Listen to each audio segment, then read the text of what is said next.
1, 2, 3, 4.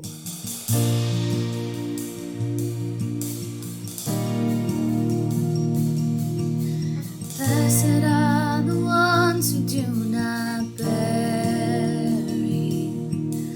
all the broken pieces of their heart.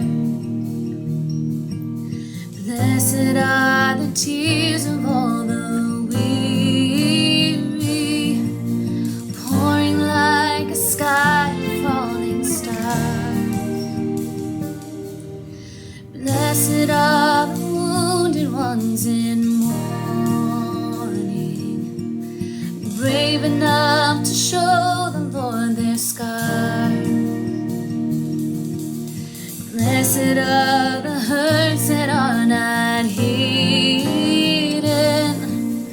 open to the healing touch of God. The kingdom is yours.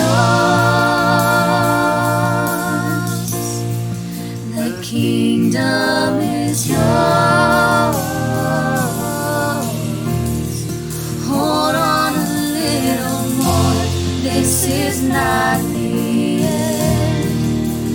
Hope is in the Lord. Keep your eyes on Him. Blessed are the ones who walk in kindness, even in the face of great abuse. Blessed are the deeds that go unnoticed, serving with unguarded gratitude. Blessed are the ones who fight for justice, longing for the coming day of peace. Blessed is the soul that thirsts for righteousness, welcoming the last, the lost, the least. The kingdom is yours. The kingdom is yours. Hold on a little more. This is not the end. Hope is in the Lord. Keep your eyes on Him. The kingdom is yours. The kingdom is yours. Hold on a little more. This is not the end. Hope is in the Lord. Keep your eyes on Him.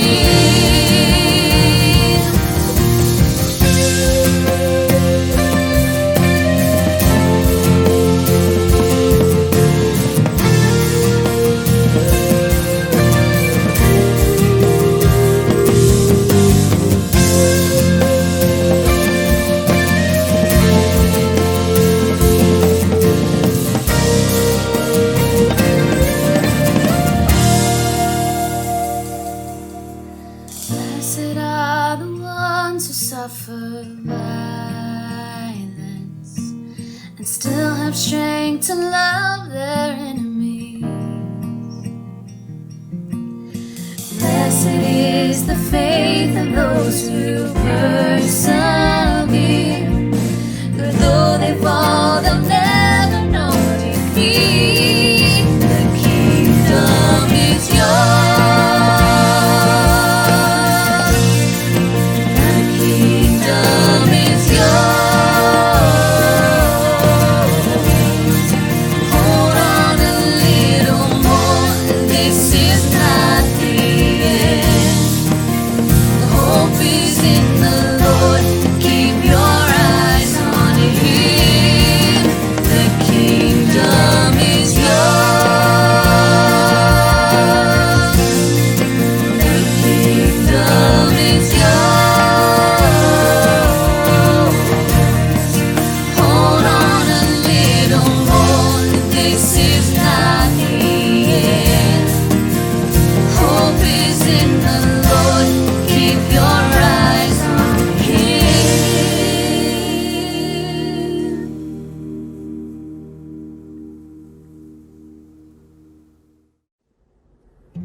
Our scripture reading this morning is taken from Matthew 5. Now when Jesus saw the crowds, he went up on a mountainside and sat down. His disciples came to him, and he began to teach them. He said, "Blessed are the poor in spirit, for theirs is the kingdom of heaven. Blessed are those who mourn, for they will be comforted. Blessed are the meek, for they will inherit the earth. Blessed are those who hunger and thirst for righteousness, for they will be filled. Blessed are the merciful, for they will be shown mercy. Blessed are the pure in heart, for they will see God. Blessed are the peacemakers, for they will be called children of God.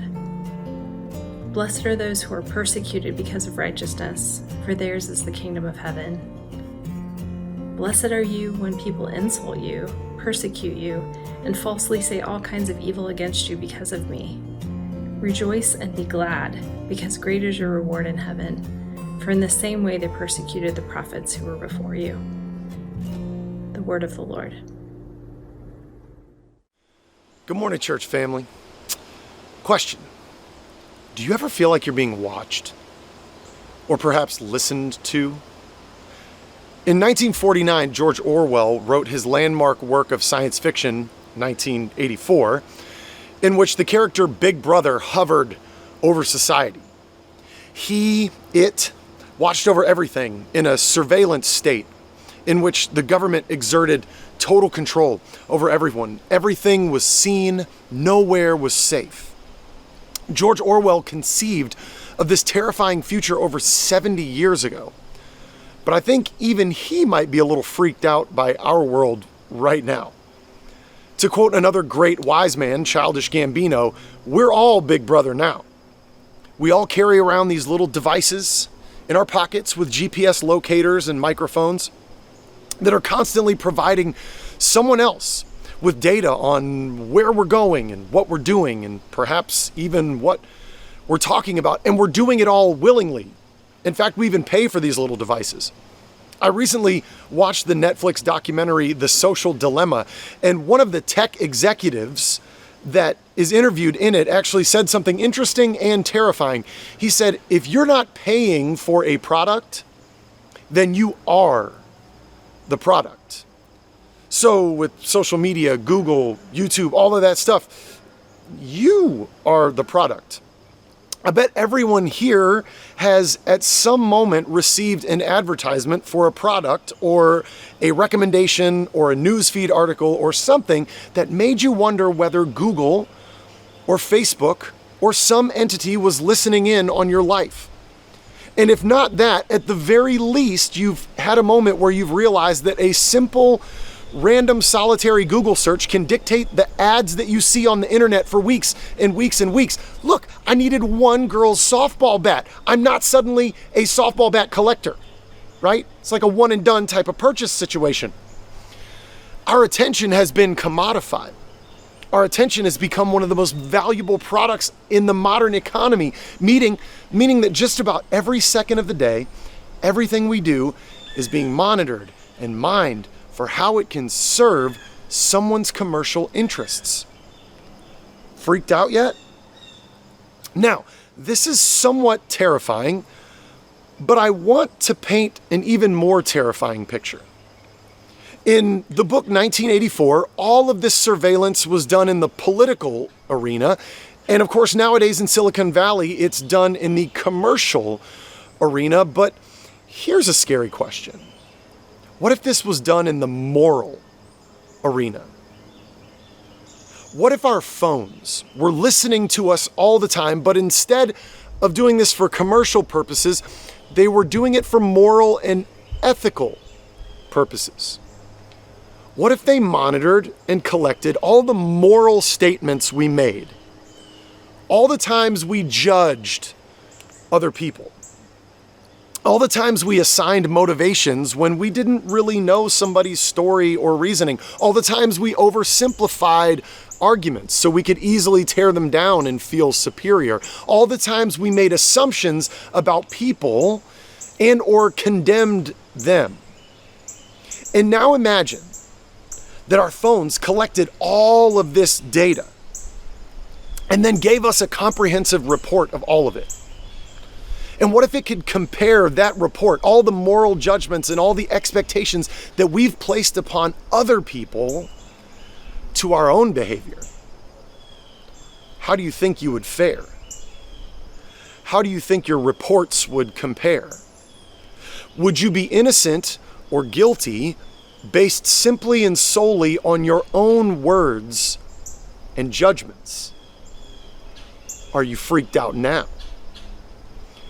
I bring this terrifying dystopian scenario up because this is a slightly updated version of one of the most compelling and memorable analogies or parables that I've ever heard for the idea of sin. Francis Schaeffer, in his book, The Church at the End of the 20th Century, said this: if every little baby that was ever born anywhere in the world had a tape recorder hung about its neck, and if this tape recorder only recorded the moral judgments with which this child, as he or she grew, bound other people, the moral precepts might be much lower than the biblical law, but they would still be moral judgments. Eventually, each person comes to that great moment when he stands before God as judge.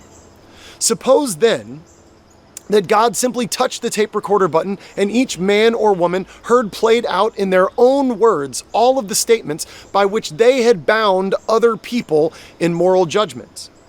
They could hear it going on for years, thousands and thousands of moral judgments made against other people. Not aesthetic judgments, but moral judgments.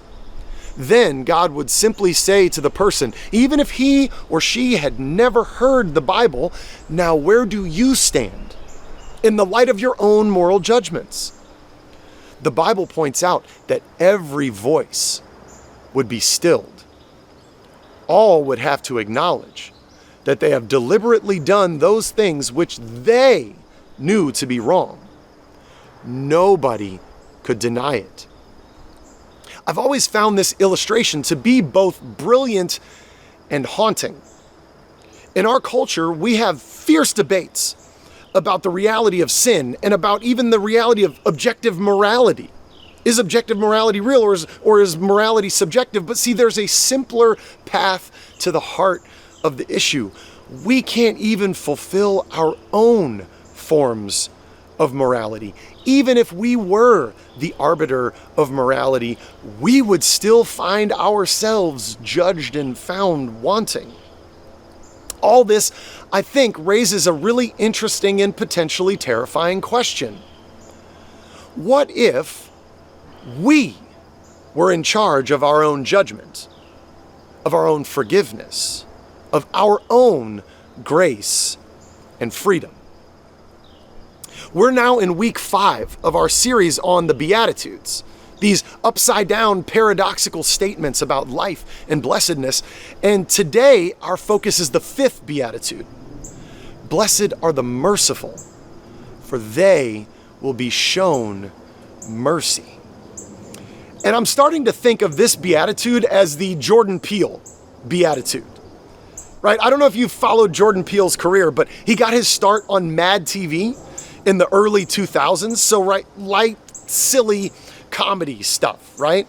And then later, he and Keegan-Michael Key got their own show together, Key and Peele, and it was still funny and silly, but it was also a little more incisive about race and about culture. It had a critique to offer as well. It was kind of the heir to the Chappelle Show in a lot of ways.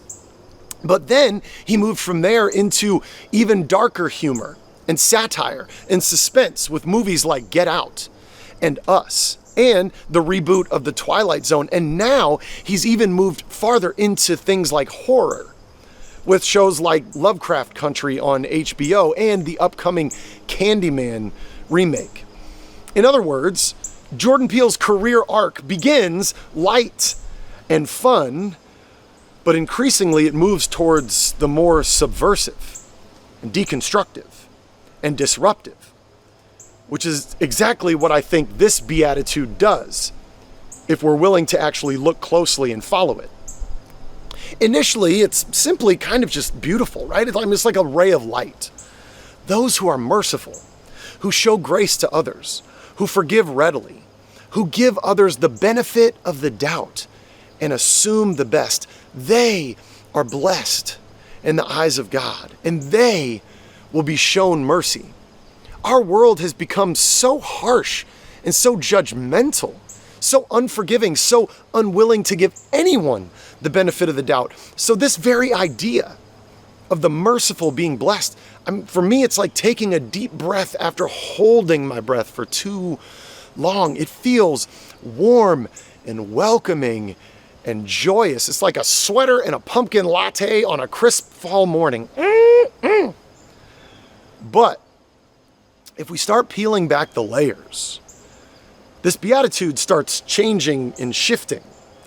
Like we came to the movie theater thinking that the movie was one genre, only to find out it was something else altogether.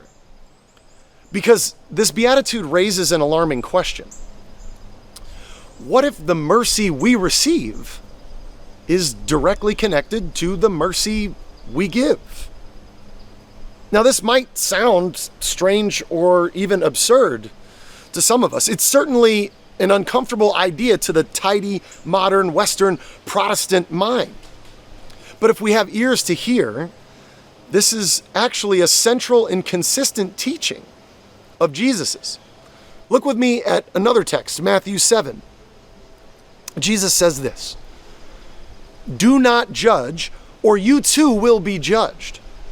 For in the same way you judge others, you will be judged, and with the measure you use, it will be measured to you. Why do you look at the speck of sawdust in your brother's eye and pay no attention to the plank in your own eye? How can you say to your brother, 'Let me take the speck out of your eye,' when all the time there's a plank in your own eye? You hypocrite! First take the plank out of your own eye, and then you will see clearly to remove the speck from your brother's eye."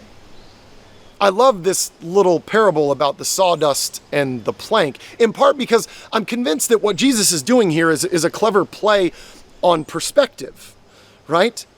Because no one could ever actually get a plank, like a giant piece of wood stuck in their eye. Like, this is not a realistic thing. But a small splinter, a tiny piece of wood or a piece of sawdust, and maybe we should remember that Jesus was a carpenter, at least the son of a carpenter, so he knew his way around sawdust, as did everyone else in his culture. A small splinter or piece of sawdust seen at a distance is minuscule, irrelevant even, almost imperceptible. But if you move it up close, it effectively becomes massive and blinding. And of course, we all know that in your own eye, a tiny piece of sawdust can be crippling. I mean, you do this for like 20 minutes.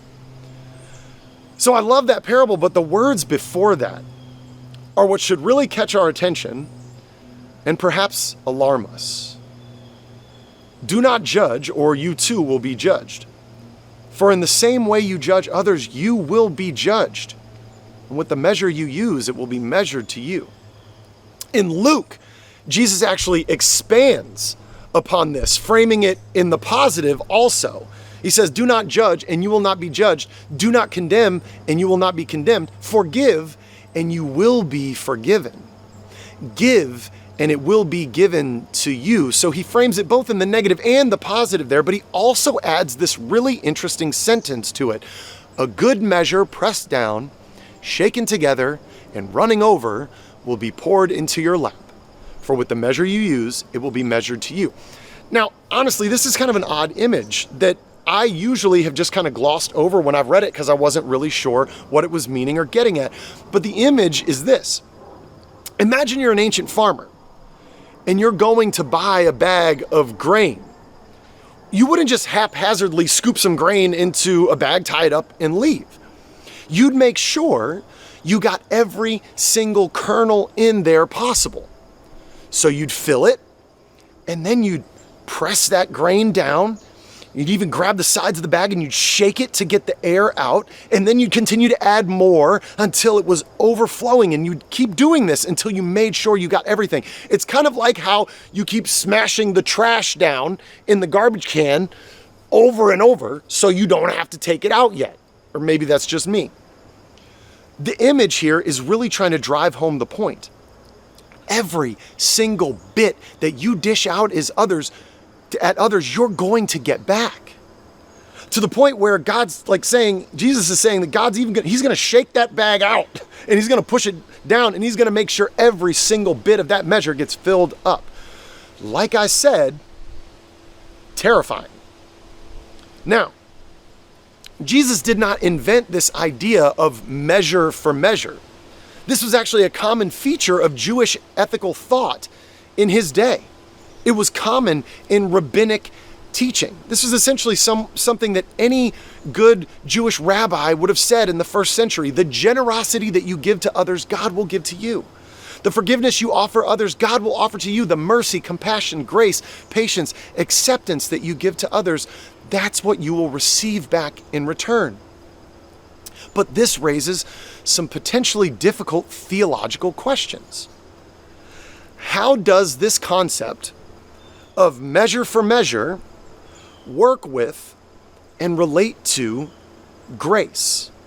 Right? The center of the gospel, we all know, is while we were still sinners, Christ died for us. We are forgiven, saved, accepted by grace as a gift, because that's what the word grace, charis, means. It means gift, not by our own efforts. So how do these two ideas go together? How does the measure you give will be the measure you receive fit with this one-sided, disproportionate gospel of grace and generosity that we see in teachings like the parable of the prodigal son and the parable of the workers in the vineyard, where these workers have shown up through all different points of the day and yet all receive the same thing? To answer this question, I think we need to look at another of Jesus's teachings, a parable specifically. So in Matthew 18, the story tells us this. Then Peter came to Jesus and asked, "Lord, how many times shall I forgive my brother or sister who sins against me? Up to 7 times?" And Jesus answered, "I tell you, not 7 times, but 77 times." And we've talked about this a bunch of times, right? The number is a little mysterious. It might be 77 times, it might be 7 times 70 times, or 7 times 7 times. But 7 in the Jewish consciousness represented completeness. So the idea is to forgive endlessly, without keeping count, without keeping score. But this is also likely a hint, a remez in Hebrew, an allusion to the year of Jubilee, in which all slaves were freed, all debts were forgiven, and all lands returned to their original family owners, which happened every 7 times 7 years, according to Leviticus 25.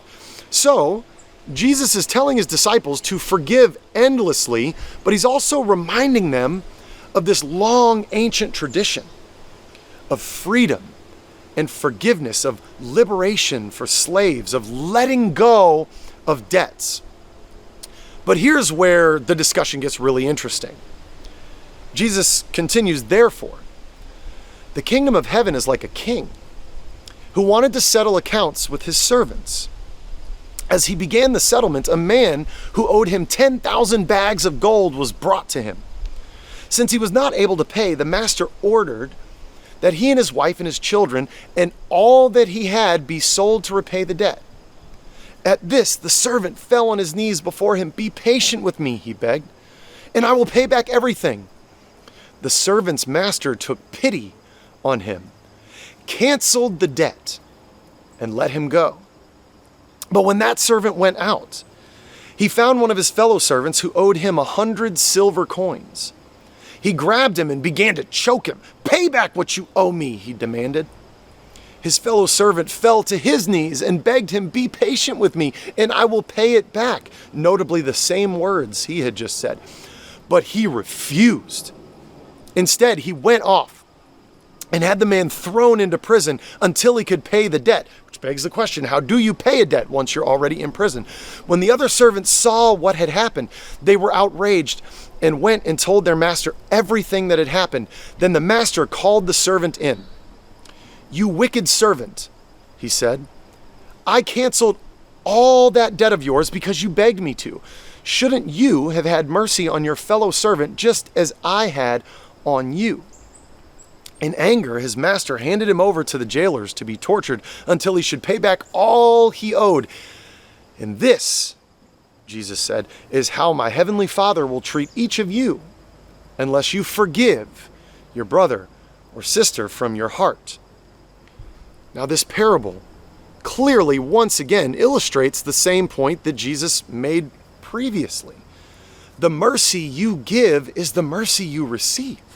The grace you give is the grace you receive. It's clearly a parable about morality and reciprocity and, of course, hypocrisy. If you have been forgiven a great deal, it says 10,000 bags of gold, that's an absurd amount. If you've been forgiven more than you could ever actually pay back, who would you be not to forgive others of the minor debts that you think they owe you? And this is, of course, the foundation of all of this, right? The forgiveness, grace, and mercy begins with God. Our forgiveness and mercy are simply a response to what we've already received. And this idea is repeated throughout the New Testament. In Colossians 3:13, Paul says, "Bear with each other and forgive one another. If any of you has a grievance against someone, forgive as the Lord forgave you." And if, in Ephesians 4, he says this, "Be kind and compassionate to one another, forgiving each other, just as in Christ God forgave you." This whole thing, the whole equation always begins with God's love and God's initiative. We forgive, we offer mercy because that's what we've already been given. But I think there's an even deeper message here as well. When this king, this master forgives, when he cancels this debt, I think it's not just a single solitary act. It's an invitation. It's an invitation into a whole new kind of kingdom, a completely different way of seeing the world, a way in which debts and moral hierarchies and wielding power over others no longer exists. The king is not just inviting him to a personal experience of having a debt forgiven. He's inviting him to enter into a world where ledgers and debts aren't a thing anymore. But the man chooses not to enter into this world. Instead, he chooses to still live in the old world. And it turns out, if he still wants to live in that old world, then he has to be judged by its rules, not the rules of the new world. In other words, this man is condemned by his own choice to stay in the old world with the old rules and the old patterns. Your ledger can be wiped clean, but only if you stop believing in ledgers. If you choose to keep your ledgers and hold those ledgers and the numbers in them against other people, well, then your ledgers will judge you. When you refuse to forgive others, when you judge and condemn others, you're not just being a hypocrite, which you are. What you're actually doing is choosing the old world, the old way of being. You're choosing the world of ledgers and comparisons and power through holding other people in debt over the new world, a world of freedom, a world in which the very idea of ledgers and debts no longer exists. Final thought. The word for forgiveness, to forgive, in the New Testament Greek, because you know I got to give you a Greek word, is apoluo. It means to forgive, but it also means to cancel a debt. And it also means to set someone free. It means all these things. Literally, it meant to untie or loosen from. So In a literal sense, it actually meant to untie a horse from its reins, or to take a yoke off of an animal and free it. I think this visceral image is an important one for us to recognize and internalize. Sometimes when we talk about forgiveness in the modern world, we think of it as like an abstract mental exercise thing, like just forgive, like it's just a thing you do in your brain, or just forget that something happened. But there's something much more visceral and physical to this idea. Forgiveness, mercy, not judging others, is about setting things and setting people free. It's about removing the restraints and the burdens that bind us. Forgiveness and mercy are about them, right? The people that we need to forgive, the people that we're offering forgiveness and mercy to. But see, it's also about us. It's about setting them free, but it's about setting ourselves free too.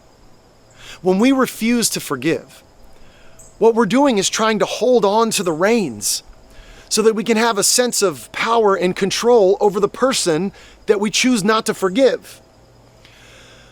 But this is exhausting too.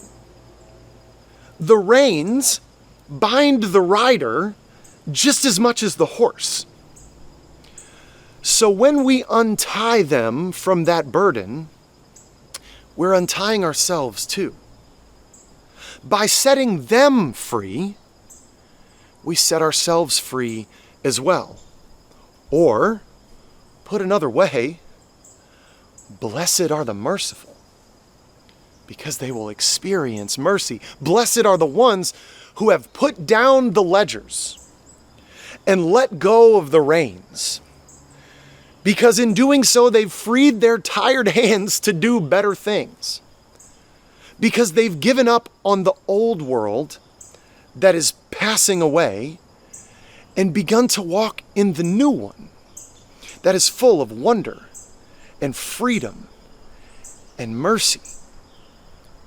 Blessed are the merciful isn't a works-based righteousness system.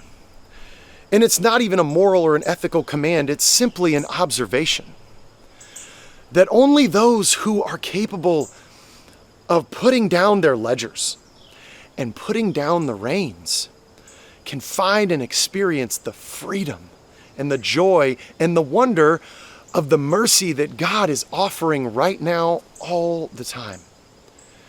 And our world needs that, but we need it as well.